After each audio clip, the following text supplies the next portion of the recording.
सभी मेरे प्यारे भाइयों बहनों को मेरा नमस्कार।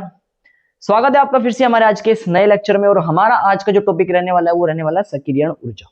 ठीक है, इसको लेकर हम करेंगे, बहुत छोटा सा टॉपिक है, लेकिन इसको आधार पर आप क्या समझोगे भाई साहब, इसके आधार पर आप समझोगे आर्रहीनियस की समीकरण, जिससे न्यूमेरिकल बन सकता है पेपर के अंदर। ठीक है, तो विदाउट टाइम वेस्टिंग चलिए स्टार्ट करते हैं। हमारा आज का लेक्चर नंबर 15 है। ठीक है, चैप्टर नंबर 3 हम पढ़ रहे हैं। तो सक्रियण ऊर्जा एक तरीके से ऊर्जा बैरियर है भाई। यह है एक ऊर्जा बैरियर है या ऊर्जा का बैरियर है।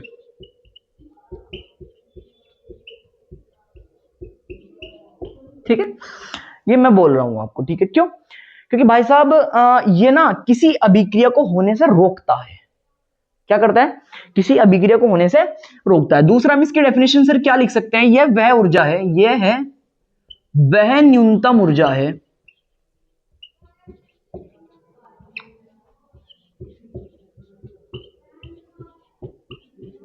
जो किसी अभिक्रिया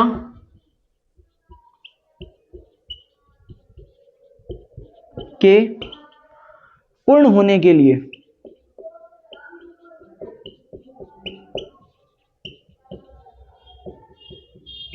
आवश्यक है।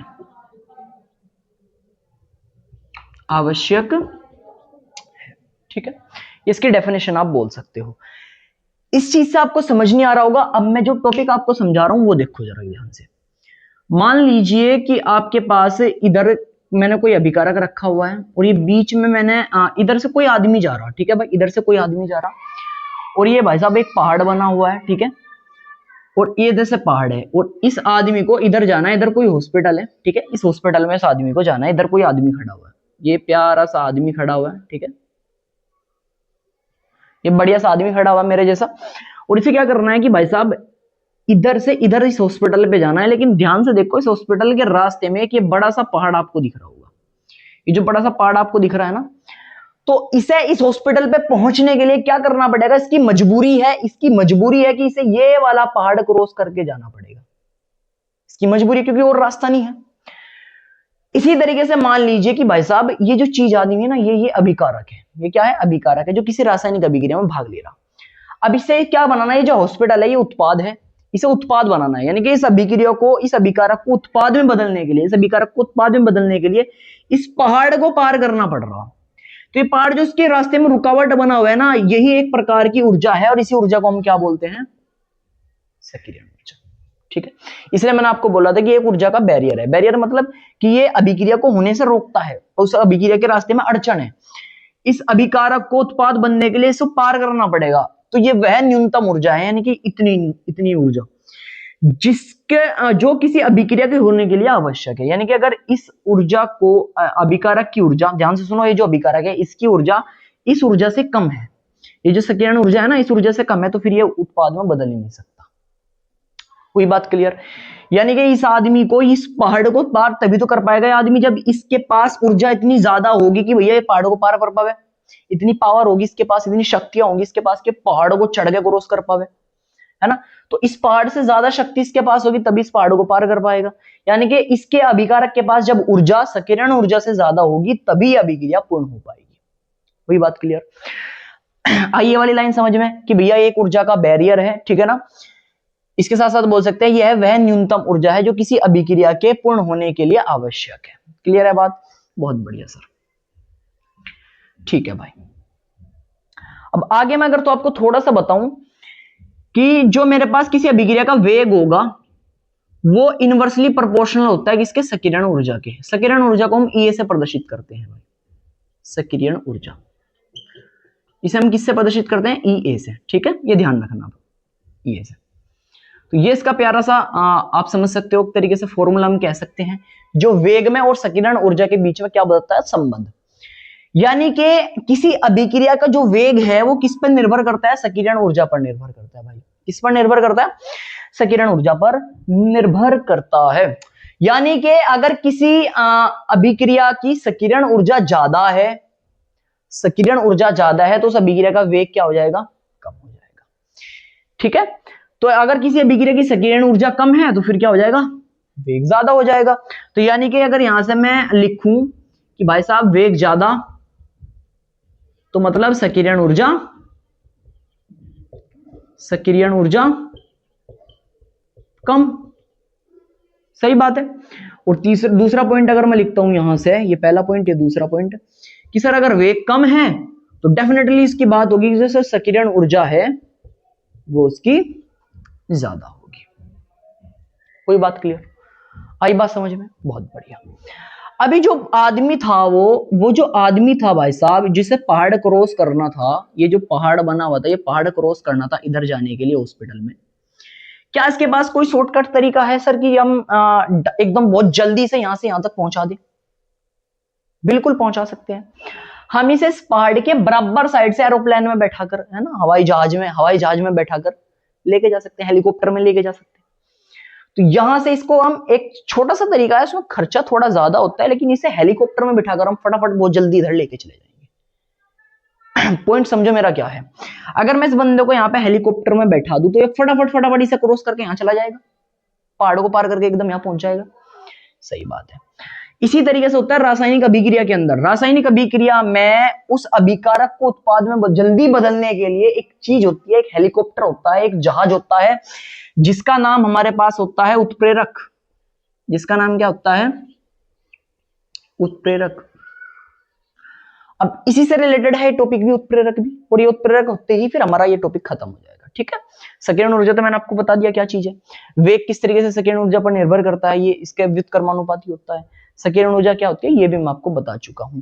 अब सक्रियण ऊर्जा के होते हुए उत्प्रेरक का क्या काम है भाई साहब? उत्प्रेरक क्या करता है? ये वे पदार्थ हैं जो किसी रासायनिक अभिक्रिया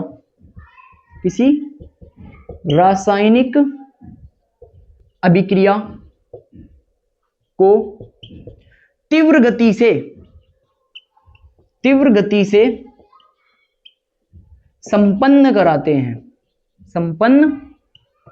हैं तथा स्वयं अपरिवर्तित रहते हैं।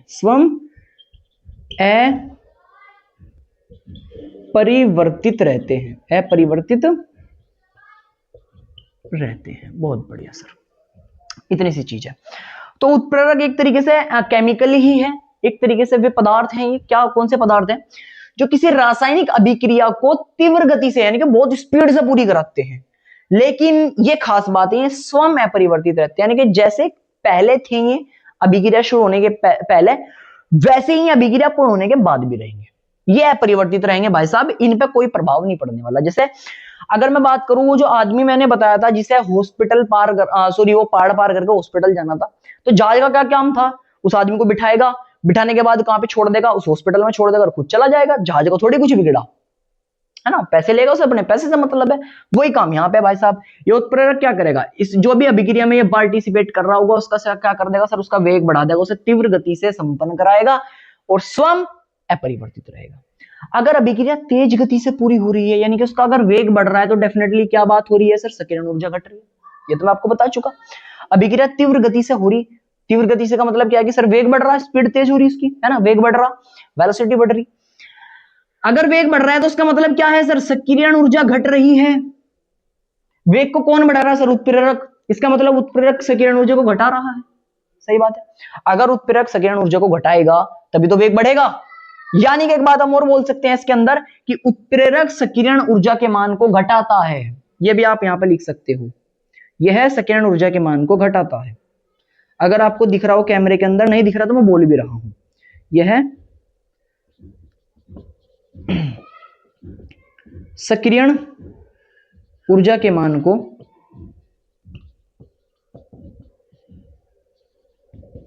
घटाता है। आई बात समझ में? यानी कि अगर मान लो कोई अभिक्रिया मेरे पास हो रही है, जैसे मैं यहां पे लिखूं कि भैया ए जो है बी में परिवर्तित होना है, और इसे ए से बी में परिवर्तित होने के लिए सक्रियण ऊर्जा को पार कर पूरी होने के लिए इसे 30 मिनट लग रही है। कितने मिनट लग रहे? 30 मिनट लग रही है। अगर मैं इसी अभिक्रिया में कोई उत्प्रेरक रख दूं, मान लो मैंने कोई उत्प्रेरक रख दिया X, तो अब इसी अभिक्रिया को पूरे होने में हो सकता है 5 से 10 मिनट लगे, बस इतनी तीव्र गति से इस अभिक्रिया को ये करा देगा और खुद क्या रहेगा, अपरिवर्तित रहेगा। ये इसका मतलब है उत्प्रेरक का। ठीक है, खुद नहीं बदलेगा, लेकिन अगर कोई अभिक्रिया 30 मिनट में हो रही थी तो उसके पास इतनी अक्षमता होगी कि ये उस अभिक्रिया को 5 से 10 मिनट में पूरी करा देगा। क्यों पूरी करा देगा? क्योंकि सर वो उसकी सेकंड ऊर्जा घटा देगा, सेकंड ऊर्जा घट जाएगी तो उसका वेग बढ़ जाएगा, यानी कि बहुत तेजी से चला जाएगा। आई बात क्लियर? हुई बात समझ में? बहुत बढ़िया। सो उम्मीद है आपको ये बेहतरीन सा टॉपिक समझ आ गया होगा, संकीर्ण ऊर्जा का और उत्प्रेरक का। ठीक है, अब इसको लेकर कोई आपको डाउट ना रहने नहीं रहेगा। कौन से वाले लेक्चर में? अगले वाले लेक्चर में, जिसमें हम आर्हीनियस समीकरण पढ़ने वाले हैं। ठीक है, तो फटाफट इसे उतार लीजिए, फिर हम अगले लेक्चर में मिलते हैं आपसे। तब तक के लिए ओके बाय।